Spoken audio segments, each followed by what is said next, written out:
Hi friends, అందరికీ నమస్కారం. నేను మీ కొండా మోహన్. ఈరోజు డిసెంబర్ 28 మన భరతమాత ముద్దుబిడ్డ, ప్రముఖ పారిశ్రామికవేత్త, కరుణ, దయ నిలువెల్లా పుణికిపుచ్చుకున్న మానవతామూర్తి రతన్ టాటా 87వ పుట్టినరోజు. అత్యంత సంపన్నమైన టాటా గ్రూప్ అధిపతిగా 23 సంవత్సరాలు పనిచేసిన 50కి పైగా దేశాలు వ్యాపార వాణిజ్య సామ్రాజ్యాన్ని విస్తరించిన ఏమాత్రం గర్వం లేని నిరాడంబర జీవి. ముఖ్యంగా భారతదేశంలోని పేదవారికి సహాయపడాలని విశాల హృదయంతో తన సంస్థల లాభాల్లో 66% టాటా ట్రస్ట్ ద్వారా పేదలకు విద్య, వైద్యము మరియు సంస్థ ఉద్యోగుల భద్రతకై పాటుపడే మహనీయుడు.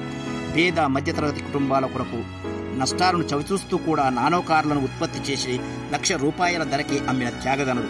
ఏ ప్రకృతి విపత్తు వచ్చినా వందల వేల కోట్ల భారత ప్రభుత్వానికి విరాళాలు ఇచ్చాడు. అవసరమైతే దేశం కోసం తన ఆస్తి మొత్తం ప్రజల బాగు కొరకు రాసిస్తానన్న ఆదర్శవంతుడు. ఆయన 100 ఏళ్లు ఆయురారోగ్యంతో జీవించాలని భగవంతుని ప్రార్థిద్దాం. రతన్ టాటా, ఏ సింబల్ ఆఫ్ హ్యుమానిటీ. జై హింద్.